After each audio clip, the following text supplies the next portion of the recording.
ketuanya Yusuf Qaradawi, wakilnya benturan akan terjadi di masyarakat.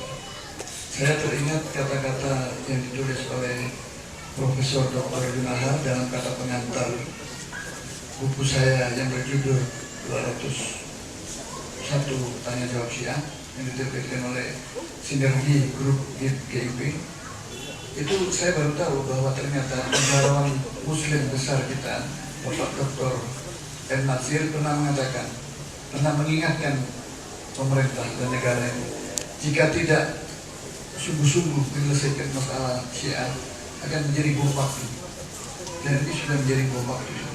Jadi ramalan beliau, almarhum Bapak Dr. M. Natsir itu benar menjadi kenyataan. Jadi saudara-saudara sekalian, ini masalah Syiah ini masalah yang serius. Kita tidak perlu lagi mempersoalkan fatwa baru Majelis Ulama. Fatwanya sudah jelas. Yang harus dijabarkan oleh MUI daerah dan kota maupun kecamatan-kecamatan yang sekarang sudah ada Majelis Ulama, beserta bersinergi dengan ormas-ormas Islam yang ada, harus mensosialisasikan fatwa Majelis Ulama, terutama fatwa tahun 1984 yang sudah jelas disebutkan di sana mewaspadai Syiah. Akhirnya menjadi buku ini. Jadi buku ini menjabarkan fatwa pertama, yaitu kewaspadaan terhadap Syiah. Kalau ada kata waspadaan, berarti ada bahaya. Mana ada kata waspada kalau nggak ada bahaya? Apa itu bahaya? Bahaya Syiah. Apa bahaya Syiah itu? Ada dua hal yang sudah dikategorikan di dalam buku ini, yaitu bahaya ancaman terhadap akidah, sudah pasti itu jelas. Dan yang kedua adalah ancaman pada ideologi. Sekarang negara sudah menyadari bahwa Syiah itu ancaman. Kenapa? Karena seringkali kita baca statement-statement Syiah bahwa imamah itu, kepemimpinan atau kekuasaan itu sebuah keniscayaan. Artinya ini sesuatu yang mutlak yang tidak bisa digantikan. Sekarang memang tidak bicara kekuasaan karena belum ada marja'iyat taklid atau wilayatul faqih seperti di Iran ketika akan menuju kepada revolusi. Tapi di sini nanti kalau sudah bisa masuk menyusup ke partai, punya yayasan-yayasan yang begitu banyak di mana-mana, mobilisasi anak-anak kita yang belajar di GUM, yang terbesar mahasiswa atau pelajar yang belajar di luar negeri itu di GUM. Dikumpulkan semua yang belajar di Timur Tengah, tidak akan mengalahkan mobilisasi pelajar yang ke GUM. Namanya saja tukar-menukar pelajar, tapi nggak ada satu pun orang Iran yang belajar Ahlussunnah wal Jamaah di Indonesia. Yang ada orang Ahlussunnah belajar ke Iran, berangkat putih pulang hitam, berangkat baju putih pulangnya ke baju hitam. Nah, jadi ini yang terjadi sekarang. Jadi ini ancaman, ancaman ya. Apalagi saya akan secara urut akan berbicara mengenai ancaman akidah. Ancaman akidah juga pasti ya, bahwa tadi sudah disebutkan oleh Ustaz Diyar secara gamblang bahwa ini bukan sekedar perbedaan, tapi ini penyimpangan di dalam tafsir yang sengaja dibuat serba ahlul bait, serba imamah, serba imam. Akhirnya jadi beginilah konstruksi akidah Syiah itu sudah secara transformatif berjalan begitu lama, ya, sejak awal sampai sekarang sudah mendapatkan bentuknya sendiri seperti sekarang ini. Syiah yang pasti tidak terlepas dari sebuah kekuasaan.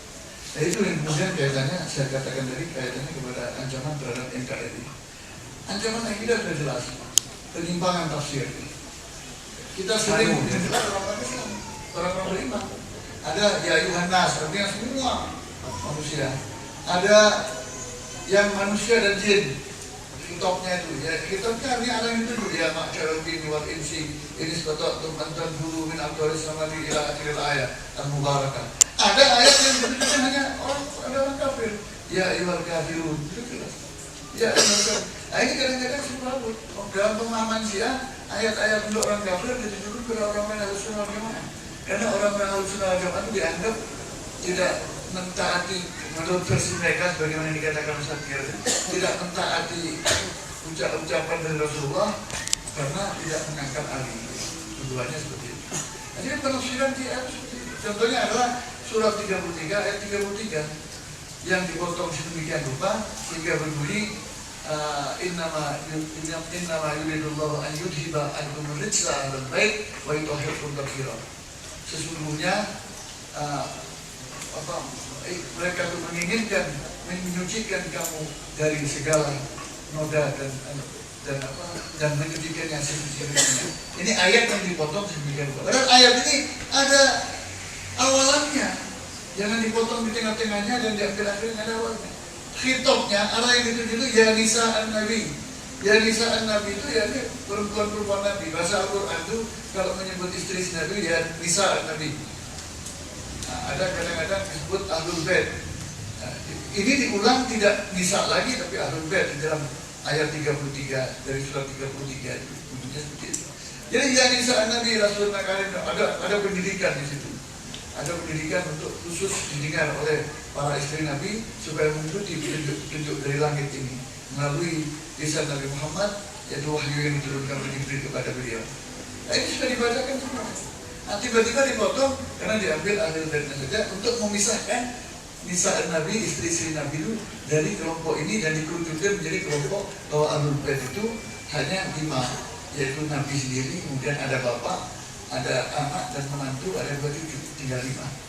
Oleh karena itu dikatakan 5 penggawa. Nah, sebenarnya ini pemahaman yang salah kalau dikerucutkan ini. Di dalam kehidupan sosial dan bahasa saja sudah salah. Bahwa yang dinamakan keluarga itu, mana mungkin keluarga itu hanya ada bapak, istri tidak ada.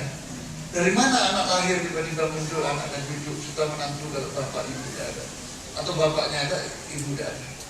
Semua itu kan ada kaitan-kaitannya, yang bisa dipisah-pisahkan. Wahdatun la yatajazza, satu kesatuan yang tidak bisa dipilah-pilah. Apalagi di dalam pemahaman bahasa Arab sampai sekarang di dalam tradisi Arab, kalau orang Arab itu datang bersama istri, ketika ditanya, "Jita ma'amin anta?" Datang bersama siapa? Anak jitu ma'a ahli atau ahla baiti. Istri itu disebut sebagai anak itu. Bagaimana mungkin penafsiran Syiah begitu jauh ditarik-tarik bahwa ahlul bait ini tidak boleh istri tapi khusus harus memahami Syiah. Ini sudah pemahaman yang salah di dalam bahasa Arab. Apalagi di dalam bahasa Arab itu aib bagi orang Arab kalau menyebut anak perempuannya itu ahlul bait. Karena ahlul bait itu sudah merupakan bagian daripada rumah tangga yang paling pokok setelah suami. Ada suami, ada istri.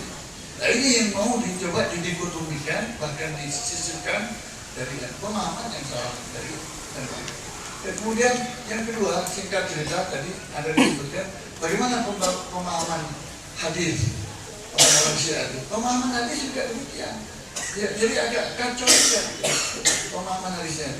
Ada hadis-hadis dari Ahlus Sunnah, mereka nggak mau dibilang orang Syiah tidak pakai hadis Sunnah. Mau kami pakai, tapi ini akal-akalan saja. Kalau ada hadis-hadis riwayat dari Ahlus Sunnah mengenai Ali, oh ini hadis sahih pasti. Tapi perawi yang sama meriwayatkan tentang keutamaan Abu Bakar Umar, pertama harus kita hadapkan dengan Al-Quran, yaitu tentang hadis sahih, hadis yang mereka yakini. Tadi sudah dibawa oleh Ustaz. Hadis yang populer itu adalah hadis ini tariku mustaqalain intam wa intam masaktu bi ma lan tadillu abada. Kitab Allah wa sunnati. Ini populer. Syiah membuat riwayat katanya ada di riwayat Ahlussunnah, tapi tidak populer. Ada 1-2 dan itu bukan tidak bisa diyakini sebagai dalil yang qat'i, sama sekali tidak. Kita sudah sepakat kalau ada hadis yang lebih mutawatir, maka hadis-hadis yang doni walaupun diriwayatkan oleh orang yang selama ini dipercaya dan digunakan harus ditolak. Apalagi kalau hadis itu dihadapkan dengan Al-Quran. Nah, yang betul itu bukan riwayat Syiah. Riwayat Syiah mengatakan, aku tinggalkan 2 yang berbobot, kitab Allah dan etroti, yaitu etrot artinya ahlul bait. Ya. Loh, di mana sunnah? Kalau kita menerima, misalkan kita menerima riwayat Syiah, di mana sunnah Nabi itu? Kok tiba-tiba diloncati aja Al-Quran kemudian ahlul bait? Sunnah Nabinya di mana? Nah, yang pas, yang benar, yang mutawatir dan sesuai Al-Quran itu adalah yang riwayat pertama dan sudah banyak diriwayatkan dari banyak jalur itu, yaitu hadis tentang aku tinggalkan kepadamu 2 yang berbobot. Yang pertama adalah kitab Allah kitabullah, dan yang kedua adalah sunnah Rasulullah. Ini sejalan dengan Al-Quran. Al-Quran itu berulang-ulang, ati Allah, ati Rasul, ati Allah, ati Rasul. Bahkan yang paling sering dibawa oleh para ulama, ya ayyuhalladzina amanu ati Allah wa ati Rasul wa ulil amri minkum. Fa in tanaza'tum fi syai'in farudduhu ila Allah. Karena itu digunakan kata atiu, diulang lagi atiu. Artinya taatlah kamu kepada Allah, yakni Al-Quran. Taatlah kamu, atiu lagi. Taatlah kamu kepada Rasulullah, sunnahnya. Dan untuk ulil amri tidak ada atiu. Karena apa? Ketaatannya tidak mutlak. Apalagi di penghujung ayat disebutkan fa in tanaza'tum fi syai'in farudduhu ila Allah wa Rasul. Apabila kamu nanti ada tanazur di dalam memahami ini, ya harus kembalikan kepada dua entitas yang utama, yaitu Al-Quran dan Al-Sunnah. Jadi Al-Sunnah wal Jamaah ini bukan sembarangan, luar biasa. Artinya dianggap oleh mayoritas tunggal sekarang ini bukan terjadi karena kebetulan, karena sudah diuji oleh zaman. Nah, orang-orang Syiah Rafidah itu tidak memahami tanda-tanda zaman. Bahwa ini ya memang ada persoalan krusial kita yang sangat disayangkan. Ahlussunnah wal Jamaah ini banyak, tapi banyak di dalam Ahlussunnah wal Jamaah itu orang yang tidak mengerti Ahlussunnah wal Jamaah. Ini yang kemudian membuat subul berkembangnya aliran-aliran sesat seperti termasuk Syiah Rafidah. Jadi ini pemahaman-pemahaman seperti ini sering kita dapati di dalam ajaran-ajaran Syiah seperti itu. Oleh karena itu, menurut saya cara untuk menghambat ekspansi Syiah yang sudah mulai berkembang ini tidak ada jalan lain, harus kita bersatu.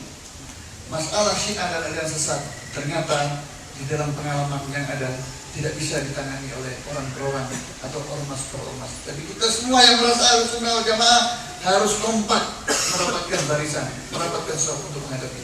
Karena ini ancaman agama, ancaman negara. Tidak bisa tidak. Ini ancaman negara, tidak bisa kita biarkan. Kalau kita bersatu, habis mereka. Kenapa? Mereka itu hidup berkembang dalam habitat dan menari-nari di atas perpecahan kita.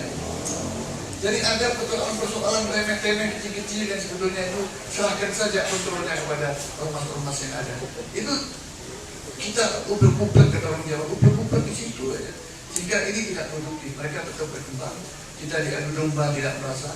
Saya alami kasus-kasus di Batam, kasus di Kerawang, kasus di itu ternyata diadu domba.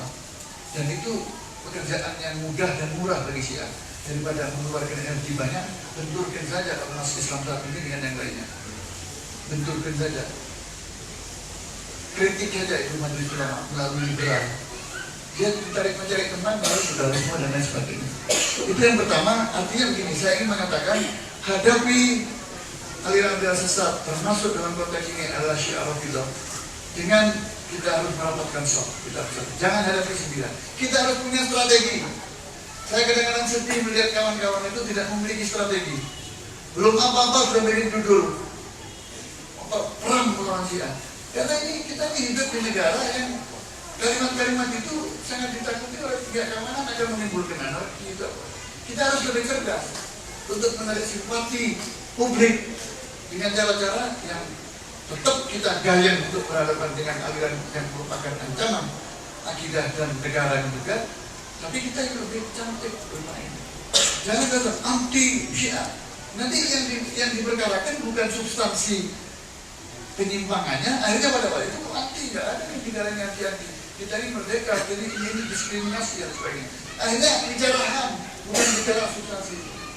Yang kedua, kita tidak perlu meminta tolong pada pemerintah dan negara, karena pemerintah kita sudah menandatangani International Human Rights, hak asasi manusia. Urusan agama adalah urusan kita. Kita harus menentukan. Dulu pernah ada Children of God ketika difatwakan, kita namanya apa kalau fatwa apa, statement apa itu, bahwa Children of God ini adalah aliran menyimpang, tidak ada orang bebas. Tapi kenapa ketika ada ulama mengatakan bahwa ini aliran menyimpang, orang bebas? Kita harus cermat, harus respon. Ada apa yang berbeda? Ini ada kekuatan yang juga ikut bersama-sama Syiah Rafidah untuk melawan, untuk mata. Memang ini di jurang kehancuran ini umat Islam Ahlussunnah wal Jamaah ini kalau tidak bersatu. Kenapa? Mereka menari-nari di atas perpecahan. Mereka mengambil keuntungan dari perpecahan kita. Kita diadu domba dengan selebaran, dengan ini. Ada beberapa kelompok kita yang ekstrim dipanas-panasi, dia tidak mengerti bahwa yang muda-muda dipanas-panasi lewat colong, lewat radio untuk memecah belah umat. Dia tidak menyadari bahwa kita ini satu Ahlussunnah wal Jamaah. Tidak berbeda akidah, adalah berbeda dalam pemahaman fikih, dan itu sah-sah saja. Sejak zaman Nabi ada, sampai hari kiamat tidak akan berubah. Oleh karena itu sikap Majelis Ulama jelas, perbedaan fikih itu mutunya seperti ini. Perbedaan fikih harus ditoleransi, penyimpangan akidah harus diamputasi. Jadi jelas. Sampai sekarang tidak ada surut Majelis Ulama itu. Karena Majelis Ulama itu wadah bagi ormas Islam. Ada prosesnya, ada NU, ada Muhammadiyah, ada Jamiatul Wasriyah, ada Tarbiyah, ada macam-macam semua terwadah di sana. Yang kedua adalah ancaman negara. Ini sudah dirasakan, ancaman negara ini sudah dirasakan oleh negara itu sendiri. Karena apa?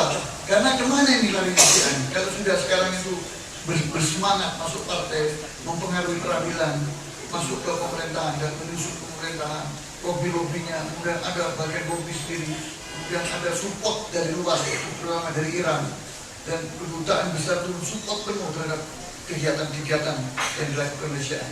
Ini kemana arahnya? Ini sudah mulai dideteksi oleh pihak intel pasti mengetahui semuanya. Nah ini kita jangan pasif.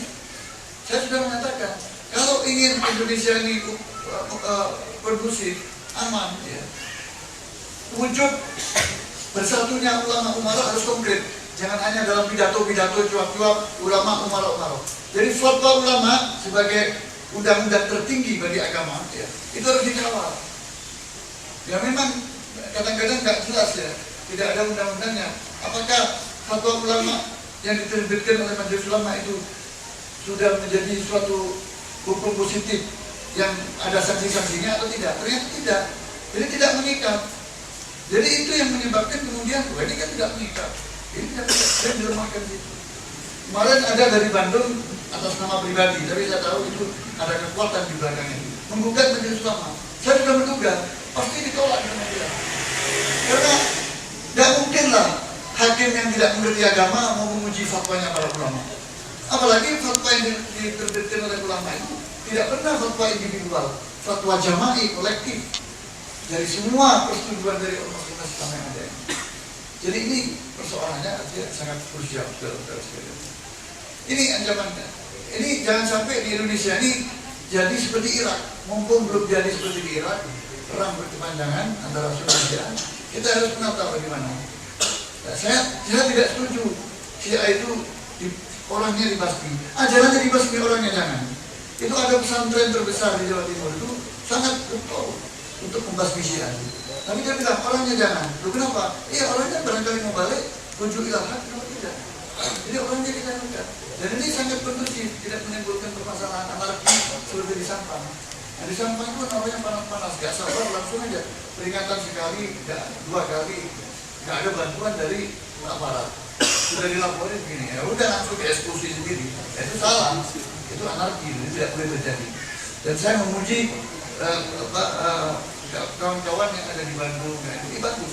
Dia langsung kerjasama dengan aparat keamanan, bisa memberitahu aparat keamanan, Pak ini begini. Kami percaya Bapak bisa menyelesaikan. Kalau Bapak tidak bisa menyelesaikan, saya khawatir nanti diselesaikan oleh massa. Kalau diselesaikan oleh massa berarti ada konsekuensi. Nah ini jelas. Dia tidak cerdas itu langsung akhirnya tidak produktif, malah kontraproduktif. Jadi ancamannya sudah jelas. Jangan sampai dijadikan Indonesia ini seperti Irak. Di Irak itu, Iran itu asalnya Sunni semua. Imam Ghazali itu dari Ahlussunnah, aktus orang Iran dan Sunni. Banyak ulama-ulama Sunni dari sana. Ketika ini menjadi mayoritas Syiah semua, yaitu ketika dinasti Syafi'i berkuasa, itu dihabisi orang Ahlussunnah wal Jamaah. Jadi inilah karakternya Syiah kalau berkuasa. Kita ini kalau sudah masuk Syiah, dia hanya dua. Ya harus jadi Syiah atau dihabisi. Nah, apa menjadi seperti itu? Ya tidak mungkin. Nah, di Irak juga demikian. Di Irak memang berimbang masih zamannya Saddam Hussein. Tapi kemudian ada orang-orang Syiah yang berkhianat, memberitahu bahwa itu militer lemah. Pasca perang Irak itu militer Saddam Hussein itu lemah. Masuk aja kamu, masuk dan betul memang lemah. Persenjataan Saddam Hussein lemah. Masuk Amerika intervensi. dunia bungkam, sama dengan masuknya Amerika ke Afghanistan. Kita teriak-teriak demo-demo sudah tidak ada gunanya, sudah tak terlanjur masuk, sudah dapat justifikasi dari PBB. Akhirnya apa yang terjadi? Dibentuklah pemerintahan darurat di bawah Paul Bremer. Setelah sudah kondusif keamanan, pemerintahan dihadiahkan kepada orang Syiah sampai sekarang. Orang Sunni yang tidak mau berpartisipasi di dalam ketidakadilan itu langsung melawan. Itu yang terjadi sekarang di Irak, itu pemboman hampir setiap hari terjadi karena ketidakpuasan pihak Sunni yang yang sesungguhnya bukan minoritas. Kalau saya katakan berimbang itu antara Sunni dan Syiah di Irak dan terus berperang. Kenapa? Karena ketidakadilan. Kenapa Amerika berbuat seperti itu? Karena Amerika tidak menginginkan Arab bersatu. Kalau Arab bersatu berarti ada kekuatan yang bisa melawan Amerika. Dan itu pernah dibuktikan oleh Raja Faisal pada tahun 1971 ketika mengembargo minyak di Amerika. Amerika beringsatan. Baru beberapa hari aja. Bagaimana kalau sebulan kemudian bangkrut tahun itu. Jadi motif Amerika tentu berbeda. Dia bukan membela Syiah karena akidahnya cocok dengan akidahnya, tapi ada kepentingan politik dan ekonomi di sana dan tidak mengundang orang Arab itu, negara-negara Arab itu bersama. Jadi satu kekuatan satu lawan. Di Libanon juga demikian. Di Libanon itu tradisi politik pemerintahnya itu kalau pemilu presiden itu harus Kristen, perdana menteri itu Islam dan ketua